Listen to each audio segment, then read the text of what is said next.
నమస్తే, welcome to people TV news bulletin. ముందుగా headlines చూద్దాం. విశాఖ పారిశ్రామిక కాలుష్యంపై అసెంబ్లీలో మాట్లాడిన ఉప ముఖ్యమంత్రి పవన్ కళ్యాణ్. పెద్దపల్లిలో ప్రకృతి వ్యవసాయం గురించి రైతులకు అవగాహన. గడ్కేసర్లోని ప్రభుత్వ ఆసుపత్రి సామాజిక వైద్యశాలను మేడ్చల్ మల్కాజ్గిరి జిల్లా కలెక్టర్ గౌతమ్ పోట్రు ఆకస్మికంగా తనిఖీ. డ్రగ్స్ సరఫరా చేస్తున్న రాజమండ్రికి చెందిన షేక్ బిలాల్ అనే నిందితుడిని అరెస్ట్.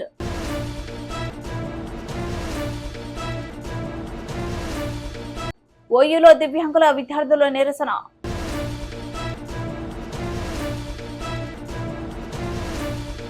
మూడో రోజు ఆంధ్రప్రదేశ్ అసెంబ్లీ సమావేశాలు ప్రారంభమైంది. ప్రశ్నోత్తరాలు కొనసాగుతున్నాయి.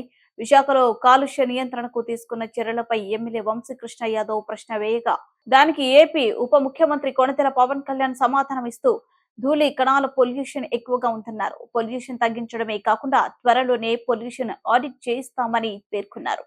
ఇక పోర్టుల్లో కొన్ని ప్రైవేట్ అభ్యర్థులు పొల్యూషన్ కు కారకాలుగా మారుతున్నాయని ఎమ్మెల్యే వంశీ తెలిపారు. అలాగే పొల్యూషన్ కారణంగా హిందుస్థాన్ గ్యాస్, ఎల్లి పాలిమర్స్ వంటి పరిశ్రమలు మూతపడ్డాయని అనే విషయాన్ని ఎమ్మెల్యే గణబాబు చెప్పుకొచ్చారు. కాలుష్య కారక పదార్థాలని బహిరంగంగానే కనిపిస్తున్నాయి. ఇక విశాఖ పారిశ్రామిక ప్రాంతంలో 40 లక్షల మేర మొక్కలు నాటారని డిప్యూటీ సీఎం పవన్ కళ్యాణ్ తెలిపారు. పొల్యూషన్ కంట్రోల్ బోర్డు కార్యాలయంలోకి ఎవరైనా వెళ్లి ఫిర్యాదులు చేసే అవకాశం కల్పిస్తామన్నారు. సభ్యులు లేవనెత్తిన అంశాలన్నీ వాస్తవాలే అని స్పీకర్ అయ్యన్న పాత్రుడు చెప్పుకొచ్చారు. త్వరలో విశాఖలో పర్యటించాలని అయ్యన్న కోరారు. తొందరలోనే విశాఖపట్నంలో పర్యటిస్తాను అని పవన్ చెప్పుకొచ్చారు. విశాఖలో జల, వాయు, శబ్ద కాలుష్యం తగ్గించేలా అన్ని రకాల చర్యలు తీసుకుంటామని ఈ సందర్భంగా డిప్యూటీ సీఎం పవన్ కళ్యాణ్ హామీ ఇచ్చారు. ఫస్ట్ క్వశ్చన్ 5-6 మంత్రి గారు పవన్ కళ్యాణ్ గారు వచ్చిన ప్రశ్న ఇది వంశీకృష్ణ శ్రీనివాస్ యాదవ్ గారు అడిగింది. 2 ప్రశ్నలు అధ్యక్ష. ఇది ఒకటి, విశాఖపట్నంలో కాలుష్య నివారణకు ప్రభుత్వం తీసుకుంటున్న చర్యలు. రెండవది, అందుకు సంబంధించిన వివరాలు ఏంటని. విశాఖపట్నం ఆంధ్రప్రదేశ్ ఈశాన్య తీరంలో యారాడ కొండలు, సింహాచలం కొండలు, పైరు కైలాసగిరి కొండల మధ్యలో ఉంది. దాని స్థలాకృతి లక్షణం కారణంగా దీన్ని తరచుగా బౌల్ ఏరియా అని పిలుస్తారు. ఈ కొండల కారణంగా శీతాకాలంలో ఉష్ణోగ్రతలు తక్కువగా ఉండటం వల్ల పరిశ్రమల నుండి ఉత్పన్నమయ్యే వాయు కాలుష్య కారకాలు వాతావరణంలో వ్యాపించకుండా భూమి ఉపరితలం మీదనే ఉండిపోతున్నాయి. గత కొన్ని దశాబ్దాలుగా విశాఖపట్నం గణనీయమైన పారిశ్రామిక అభివృద్ధిని చవిచూస్తుంది. ఇది పర్యావరణం మరియు కాలుష్య సమస్యలకు దారితీస్తుంది. ఈ నగరంలో ప్రధానంగా వాయు కాలుష్యం ఎక్కువగా ఉంది అధ్యక్ష. 1960 నుండి విశాఖపట్నం పోర్ట్ అథారిటీ, HPCL మొదలైన బహుళ రంగ పరిశ్రమల స్థాపన మరియు వృద్ధి ఈ నగరాన్ని భారతదేశ పారిశ్రామిక పట్టణంలో ఒక ప్రధాన పారిశ్రామిక కేంద్రంగా చేసింది. పారిశ్రామిక వృద్ధి ఫలితంగా చుట్టుపక్కల వాతావరణంలో ధూళి కణాలు, సల్ఫర్ డయాక్సైడ్, నైట్రోజన్ డయాక్సైడ్ ఉద్గారాలు మరియు ఇతర కాలుష్య కారకాల సాంద్రత పెరిగింది. పరిశ్రమలు, ఇతర రంగాల నుంచి వెలువడే కాలుష్యాన్ని నియంత్రించేందుకు ఆంధ్రప్రదేశ్ కాలుష్య నియంత్రణ మండలి అనేక కార్యక్రమాలు, సమర్థవంతమైన చర్యలు చేపట్టి ఎప్పటికప్పుడు కార్యాచరణ ప్రణాళికలను రూపొందిస్తున్నది. ఏపీపీసీబీ యొక్క చొరవ నగరాన్ని సల్ఫర్ డయాక్సైడ్ మరియు నైట్రోజన్ డయాక్సైడ్ కాలుష్యం నుండి విముక్తి చేసింది. అయినప్పటికీ ధూళి కణాల కాలుష్యం ఒక సమస్యగానే మిగిలిపోయింది. 2009 సంవత్సరంలో కేంద్ర కాలుష్య నియంత్రణ మండలి CPCB విశాఖ నగరానికి సంబంధించి సమగ్ర పర్యావరణ కాలుష్య సూచిక సెపి స్కోరును 70.82గా లెక్కించి ఉండవలసిన ప్రమాణం 60 కంటే ఎక్కువగా ఉండడం వలన విశాఖపట్నంను తీవ్ర కాలుష్యం ఉన్న ప్రాంతంగా గుర్తించింది. కేంద్ర పర్యావరణ మరియు అటవీ మంత్రిత్వ శాఖ 13/1/2010 విశాఖపట్నం బౌల్ ఏరియాలో పరిశ్రమల స్థాపనకు మరియు విస్తరణకు మారిటోరియం విధించింది.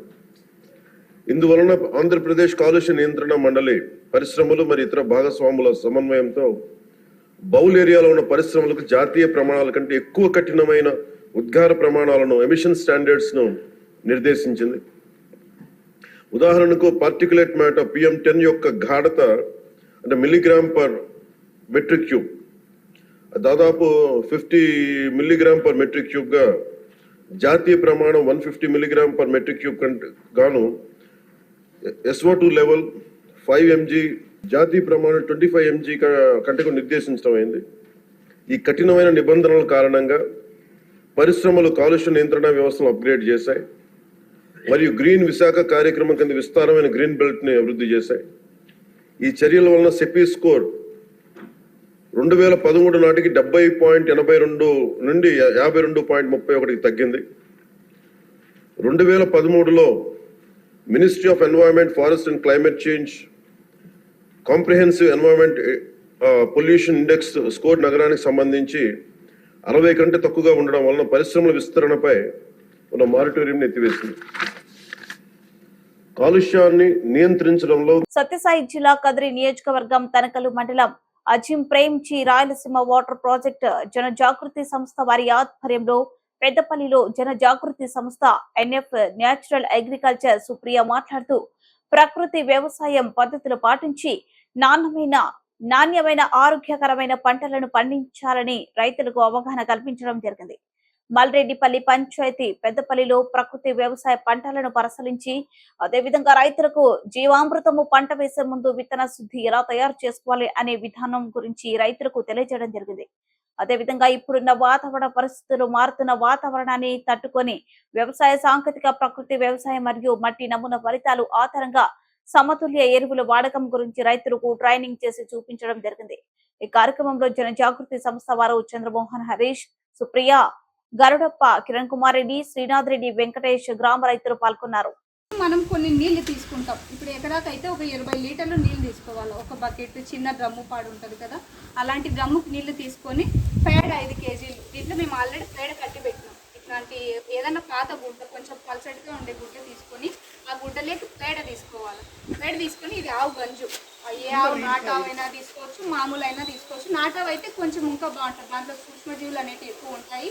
అవి మనం భూమిలోకి కానీ పంపిస్తున్నాం అనుకోండి, ఇదంతా తయారు చేసి మనకు ఆల్రెడీ కొన్ని భూమిలో సూక్ష్మజీవులు అనేవి ఉంటాయి కదా, అవి పంట అయిపోతానే కొన్ని చచ్చిపోయి ఉంటాయి, కొన్ని అనేవి భూమి లోపలికి వెళ్ళిపోయి కానీ కొన్ని అట్లా ఉంటాయి. వాటన్నిటిని ఇదంతా మనం వేయడం వల్ల అవి మళ్ళీ బతికే స్టేజ్కి రావడం కోసమని ఇలాంటివన్నీ మనం తయారు చేసి వేసేది. ఇప్పుడు దీనికి ఇది పేడ తీసుకున్నాము, ఇది గంజు, ఇది సున్నం కొంచెం తీసుకొని, ఇది మట్టిలో ఎట్లాంటివి తీసుకోవాలంటే ఇప్పుడు మనం ఏదన్నా సతోలు పడి ఎరువులు చల్లించాం కదా, అలాంటి మట్టి తీసుకోకూడదు. పుట్టమట్టి, దాంట్లో ఏం ఎరువులు కలవని మట్టి మనం తీసుకోవాలి. తీసుకొని దీంట్లోకి ఇట్లా గుడ్డలో కట్టేసేసి ఈ పేడ పెట్టేసేసిన తర్వాత ఈ గంజు వేయాలి. దీంట్లో ఇది 5 లీటర్లు, మామూలుగా 5 లీటర్లు తీసుకోవాలి.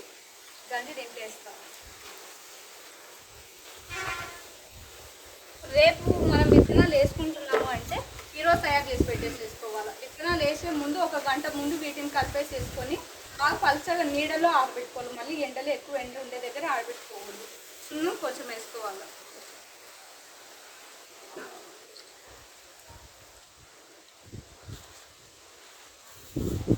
సున్నం కొంచెం, పుట్టమట్టి 1 పిడికెడు లేదా 2 పిడికెలు వేసుకొని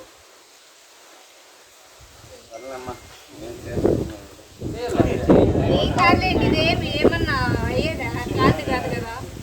ఇట్లాగా చేసి ఇప్పుడు రేపు విత్తనాలు వేసుకుంటున్నాం అనుకోండి, ఈరోజు ఇట్లా తయారు చేసేసి ఇట్లా ఈ గుడ్డ అంతటిని ఇట్లా పెట్టేసేసి రేపు ఇప్పుడు మనం తీసేస్తున్నాం అనుకోండి, ఈ గుడ్డ ఉంటుంది కదా, దాన్ని ఇట్లా బాగా పిండేసేసి దీంట్లో పేడ అంతా నీళ్ళలో కలిపేటట్టు మళ్ళీ దీంట్లో తీసి పేడ దాంట్లో కలిపేది. ఈ గుడ్డ ఉంటుంది కదా, గుడ్డని ఇట్లా బాగా పిండేస్తే దాంట్లో రసం అంతా బాగా కలిసిపోతుంది. అలాంటి దాన్ని మనం విత్తనాలు ఏదన్నా వేస్తుంటాం కదా, మళ్ళీ శనగిత్తనాలు అయితే ఇట్లా వేసి బాగా కలిపినారనుకోండి, పైన మొల ఉంటుంది కదా, అది కానీ తురిగిపోతే మళ్ళీ మనకు మొలక రాదు. అందుకోసమని జాగ్రత్తగా విత్తనాలు కలిపేటప్పుడు జాగ్రత్తగా చూసుకొని కలుపుకోవాలి. విత్తనాలు అంతా బాగా పట్టేటట్టు కలుపుకొని కొంచెంసేపు నీళ్ళలో ఆరబెట్టుకొని కానీ మనం పొలంలో వేసుకున్నాం అనుకోండి, ఏదైనా వేరు పురుగు పాడు కొట్టేటంటే ఉపయోగపడుతుంది. అదే మందు కలపకుండా ఇట్లాంటివి చేసుకోవడం వల్ల బాగా ఉపయోగం ఉంటుంది అని నేను చెప్పేది. అందుకోసమే మళ్ళీ మనం బాగా పండేటట్టు తీసుకొని రావాలని ఇలాంటివన్నీ చేసేది. ఇదేమన్నా కష్టమైన పద్ధతి అమ్మా? ఏమైనా కొనుక్కొస్తామా దీనికి మన వస్తువులు? అన్ని మన ఊర్లో దొరికేటియే కదా, మనం ఎక్కడో పోయి ఏదో లక్షలు పెడతా ఉంటాం. కొన్ని టమోటాకి ఇప్పుడు ఎన్ని లక్షలు పెడతా ఉంటాం, అదేదో దీనికి ఏం 100-200 కూడా ఖర్చు అవ్వదు అనుకుంటా నాకు తెలిసి, షాపుల్లో వాళ్ళకి. సో మనం ఎప్పుడన్నా ఇప్పుడంటే ఇప్పుడు మీకు కొంతమందికి తెలుసా ఇది ఇంతకు ముందు ఎప్పుడైనా తెలుసా మీకు చేసినారు ఎప్పుడన్నా చేసినమ్మా అప్లోడ్ నేను మీరు చేసినారు కదా ఇప్పుడు నుంచి అయినా ఇది మీకు అర్థమైంది కదమ్మా ఎట్లా చేయాలని సో నెక్స్ట్ టైం ఎప్పుడైనా విత్తనాలు వేసేటప్పుడు మీరు ఈ విధంగా విత్తన శుద్ధి చేసుకొని వేసుకోండి దీంట్లో ఇంకా ఏమైనా మీకు డౌట్స్ ఉంటే అడిగితే నేను చెప్తాను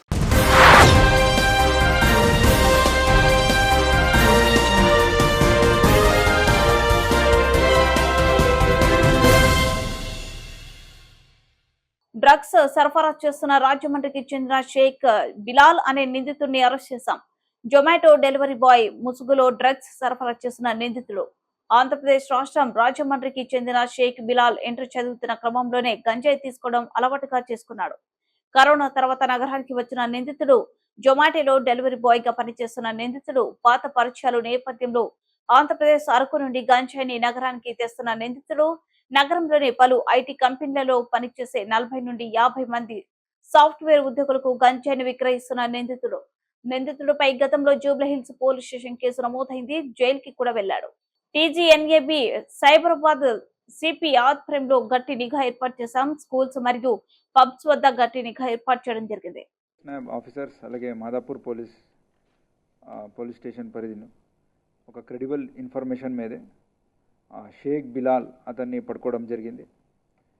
ఇతను resident of Rajahmundry, native of Rajahmundry. ఇతను ఇక్కడ ఇజ్జత్ నగర్లో ఉండేవాడు. అక్కడ ఒక రూమ్ తీసుకొని ఈ మాదక ద్రవ్యాలందరినీ కూడా కలెక్ట్ చేసుకొని అక్కడి నుంచి ఈ ఏరియాలో ఉన్న వాళ్ళకి సప్లయర్ ఈ పని పెడ్లింగ్ చేస్తున్నాడు. అతన్ని పట్టుకోవడం జరిగింది. అతను అదుపు నుంచి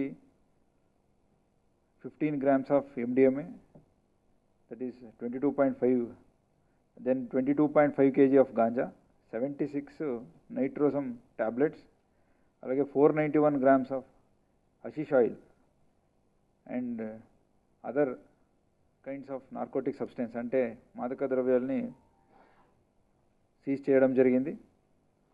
ఇతను మొదలు ఇంటర్మీడియట్ ఉన్నప్పుడు ఈ స్టార్టెడ్ టేకింగ్ గాంజా, దానికి అలవాటు పడి తర్వాత అక్కడి నుంచి హైదరాబాద్ వచ్చిండు. కోవిడ్ తర్వాత హైదరాబాద్కి వచ్చేసి ఇక్కడ జొమాటో డెలివరీ బాయ్లా పని చేసుకున్నాడు. సో అక్కడ జొమాటో ఉన్నప్పుడు అతనికి 2 వీలర్ దొరికింది, మూవ్మెంట్ దొరికింది. ఆ ఒక నేపథ్యంలో ఈ సరఫరాజు మొదలుపెట్టాడు. సో అలాగే 2-3 years నుంచి కంటిన్యూస్గా అతను ఇక్కడున్న దాదాపు ఒక 45 to 50 people IT employees of different companies వాళ్ళందరికీ కూడా సప్లై మొదలుపెట్టాడు. ఇతను అరకు వ్యాలీ నుంచి గాంజా అన్ని తీసుకొస్తాడు. MDMA, LSD అలాగే హషిష్ ఇవన్నీ కూడా ఈ భాను తేజ అని ఉంటాడు. అతను రెసిడెంట్ ఆఫ్ రాజమండ్రి. ఆల్రెడీ అతను కూడా జైల్లో ఉన్నాడు NDPS కేసు మీద. అతని నుంచి ఇవన్నీ కూడా తీసుకొస్తున్నాడు. సో ఈ షేక్ బిలాల్ మీద కూడా ఒక 2022లో ఒక కేసు జరిగింది in Jubilee hills NDPS case. జైల్లో ఉన్నాడు. జైలు నుండి బయటకు వచ్చినాక మళ్ళీ దీన్ని మొదలుపెట్టాడు.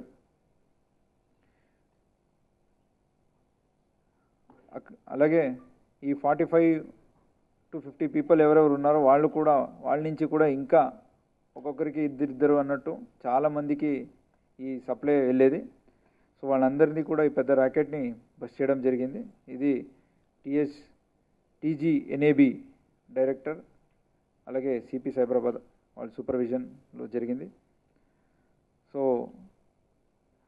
డే బై డే మనం ఎన్ని డ్రగ్ సరఫరాజు చూస్తున్నాము, కన్జంప్షన్ చూస్తున్నాము. ఇవన్నీ కూడా ఈ స్కూలు, కాలేజీలు, పిల్లలు ఐటీ హబ్లు ఉన్న కాడనే జరుగుతుంది. పబ్స్ ఉన్నాయి, అక్కడ అన్నీ కూడా జరుగుతున్నాయి. కాబట్టి ఎవరికైనా ఇలాంటి ఇన్ఫర్మేషన్ ఇస్తే 8712671111 అనే నంబర్ని కాంటాక్ట్ చేసి వాళ్ళు ఇన్ఫర్మేషన్ ఇవ్వగలుగుతారు.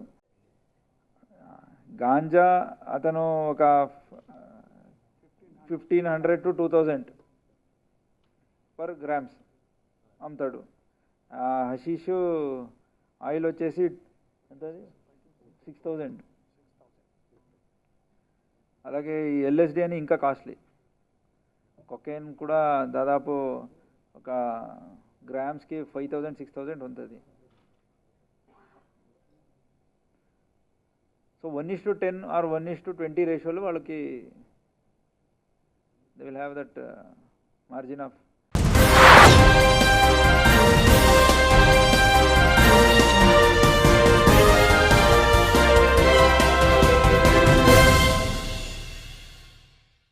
మేడ్చల్ జిల్లా ఘట్కేసర్లోని ప్రభుత్వ ఆసుపత్రి సామాజిక వైద్యశాలను మేడ్చల్ మల్కాజ్గిరి జిల్లా కలెక్టర్ గౌతమ్ కోట్రు ఆకస్మికంగా తనిఖీ చేశారు. సాధారణ ప్రసవాల సంఖ్య పెంచడంతో పాటు రోగులకు మెరుగైన వైద్యం అందించాలని వైద్య అధికారులను గౌతమ్ ఆదేశించారు. ఘట్కేసర్ మున్సిపల్లోని సామాజిక వైద్యశాలను ఆకస్మికంగా తనిఖీ చేసి జనరల్ వార్డ్ రూమ్, ఎక్స్రే ప్రయోగశాలను, ఫార్మసీ కేంద్రాన్ని పరిశీలించారు.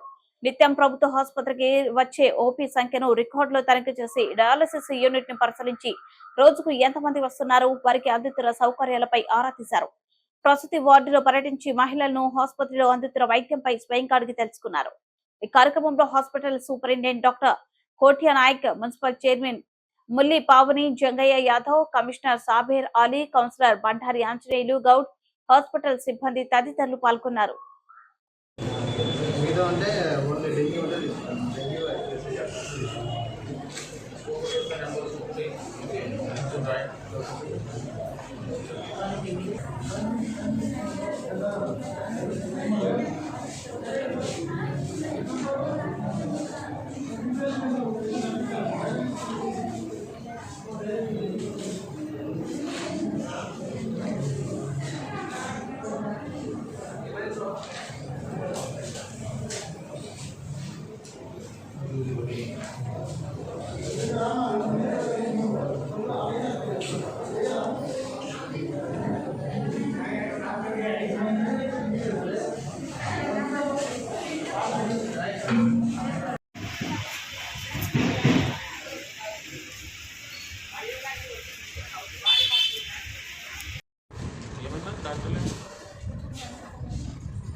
All the medical specialties there, even pathology, microbiology, there also.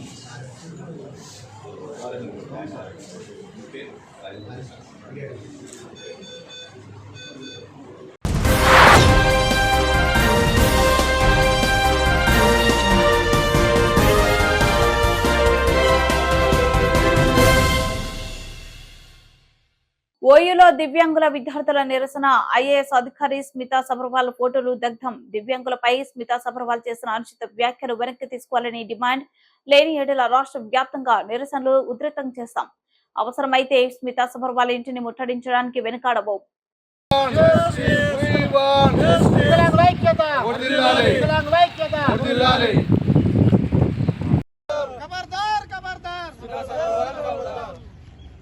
అనుచిత వ్యాఖ్యలు చేసిన స్మితా సబర్వాల్ వ్యాఖ్యలు వెంటనే వికలాంగుల మీద అనుచిత వ్యాఖ్యలు చేసిన స్మితా సబర్వాల్ వ్యాఖ్యలు వెంటనే అనుచిత వ్యాఖ్యల్ని వెంటనే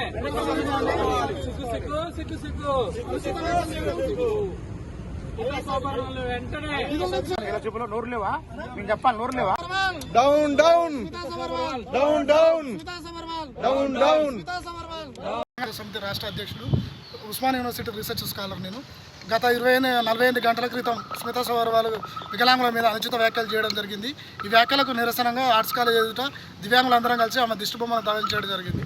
ఏమిటంటే ఆమె చేసిన వ్యాఖ్యలు ఏంటంటే, దివ్యాంగులను మనం ఒక హైలైట్గా చూస్తామా, ఒక సివిల్ సర్జన్గా ఆయనతో ఆపరేషన్ చేయించుకుంటామా, అలాగే దివ్యాంగులు ఐఏఎస్ ఐపీఎస్ లాంటి పోస్టులకు అవసరమైన మా 4% రిజర్వేషన్ ప్రశ్నించడం జరిగింది. ఒక చట్టాలను, ఒక రాజ్యాంగం చేసిన, ఒక పార్లమెంట్ చేసిన చట్టాలను ఈమె కాపాడాల్సింది, ఆ చట్టాలను తుంగలో దొక్కే విధంగా మీకు రిజర్వేషన్ 4% అవసరమని ఆమె ప్రశ్నించడం జరిగింది. ఇట్లాంటి వాళ్ళు ఎందుకంటే ఇట్లాంటి దేశవ్యాప్తంగా సివిల్స్కు మరి ఇట్లాంటి పోటీ పరీక్షల్లో ప్రిపేర్ అవుతున్న దివ్యాంగులందరూ మనసు గాయపడడం జరిగింది. వారి యొక్క ఆత్మవిశ్వాసం మరి వారి యొక్క ఆత్మగౌరవం దెబ్బతిన్నది. ఎందుకంటే ఈ విషయంలో ఎక్కువ మాట్లాడేది ఏం లేదు. ఈ విషయంలో తెలంగాణ రాష్ట్ర ముఖ్యమంత్రి రేవంత్ రెడ్డి గారు, మా మంత్రి సీతక్క గారు, అలాగే చీఫ్ సెక్రటరీ గారు ఈ విషయంలో ఎమ్మటే ఆమె పైన క్షమాపణ చెప్పాలి. లేని పక్షంలో ఆమె నుంచి సర్వీస్ నుంచి రిలీవ్ చేయాలి. దివ్యాంగుల సమాజానికి అందరికీ క్షమాపణలు చెప్పాలి. ఎందుకంటే మేము 45 గంటలు అవుతున్న ఆమె ట్వీట్లు చేస్తూనే ఉంది, కానీ ఆమె ట్వీట్లు విత్డ్రా చేసుకోక మళ్ళీ పైగా ట్వీట్లు చేస్తుంది. ఆమె చేసింది ఆమె కరెక్ట్ అన్నట్టు ఆమె వ్యాఖ్యలు ఆమె సమర్థించుకుంటుంది. ఇది ఎంతవరకు న్యాయం? ఎందుకంటే దివ్యాంగుల్లో ఎంతోమంది ఉన్నారు. ఇప్పుడు దివ్యాంగులు అనేట వాళ్ళు మేధస్సు సంబంధించిన వాళ్ళు అండి, ఫీల్డ్ మీదకి పనిచేయరు. ఒక స్టీఫెన్ హాకింగ్, ఆయన ఐన్స్టీన్ అంత శాస్త్రవేత్త, ఆయన జ్ఞానాన్ని ప్రపంచం అంతా వాదుకుంటూ, లూయి బ్రెయిల్, కళ్ళు లేకపోయినా లూయి బ్రెయిల్ కనిపెట్టడం జరిగింది. ఎంతోమంది ఇప్పుడు కాళ్ళు చేతులు లేకపోయినా స్విమ్మింగ్ చేస్తున్నాడు, చేతులు లేకపోయినా కారు నడుపుతున్నారు, కాళ్ళు లేకపోయినా కారు నడుపుతారు. ఎలా నడుపుతారు? నేర్చుకుంటారు. ఏదైనా ట్రైనింగ్ అండి. ఇప్పుడు ఫిజికల్గా ఎవరు పోరు. ఇప్పుడు నేను ఐఏఎస్ ఉన్నా, నేను ఫీల్డ్ మీద వర్క్ చేస్తాను, నా సబార్డినేట్ పోయి వర్క్ చేస్తారు, అక్కడ ఏం జరిగిందో రిపోర్ట్ ఇస్తారు, దాన్ని బట్టి మనం చేస్తాం పాలసీ. నాకు అనిపిస్తుంది ఇప్పటికీ ఈమె కలెక్టర్గా చేసింది, ఈమె గతంలో సీఎం ఆఫీస్లో పనిచేసింది. ఈమెమన్నా వికలాంగులకు ఇట్లాంటి ఆఫీసర్లు ఇట్లాంటి మైండ్ సెట్ ఉంటే వికలాంగులకు ఏం న్యాయం చేస్తారని మేము ఏమైనా ప్రశ్నిస్తున్నాం. ఎందుకంటే ఇప్పుడు 10 ఏళ్లలో వికలాంగులకు నువ్వేం చేసినావు అంటే మీరు రాంగ్ గైడెన్స్ ఇవ్వడంలో వికలాంగుల సమాజం అంతా వాళ్ళకి రావాల్సిన ప్రతిఫలాలు, వాళ్ళకి రావాల్సిన సంక్షేమ పథకాలన్నీ దక్కున్నాయి. ఈమె కలెక్టర్గా చేసిన రోజులు ఏ ఒక్క వికలాంగులకైనా న్యాయం చేసిందని మాకు ఇప్పుడు ఆశ్చర్యం కలుగుతుంది. ఈ విషయంలో ఈ రోజు వరకు క్షమాపణలు చెప్పాలి. లేదంటే రాష్ట్ర వ్యాప్తంగా వికలాంగులన్నీ యూనివర్సిటీ వికలాంగుల సమాజం అంతా చైతన్యమై ఆమె ఇంటిని ముట్టడిస్తామని ఈ ఉస్మాన్ యూనివర్సిటీగా హెచ్చరిస్తున్నాం.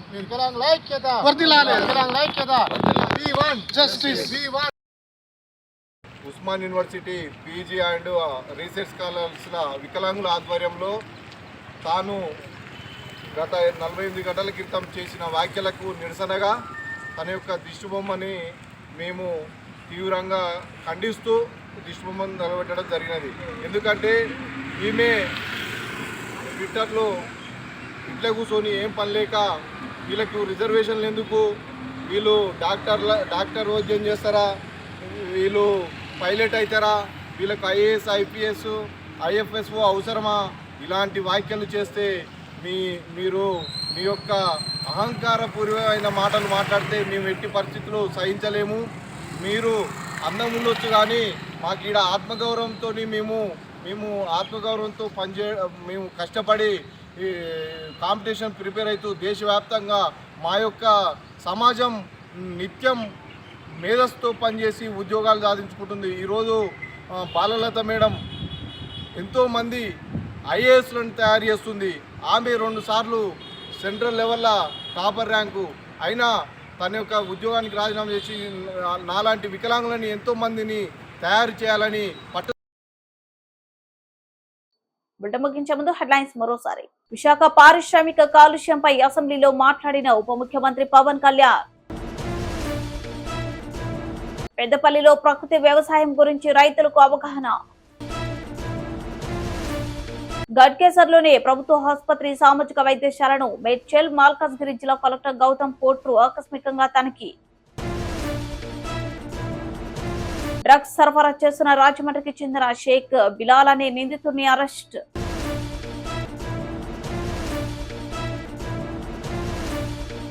ఓయూలో దివ్యాంగుల విద్యార్థుల నిరసన.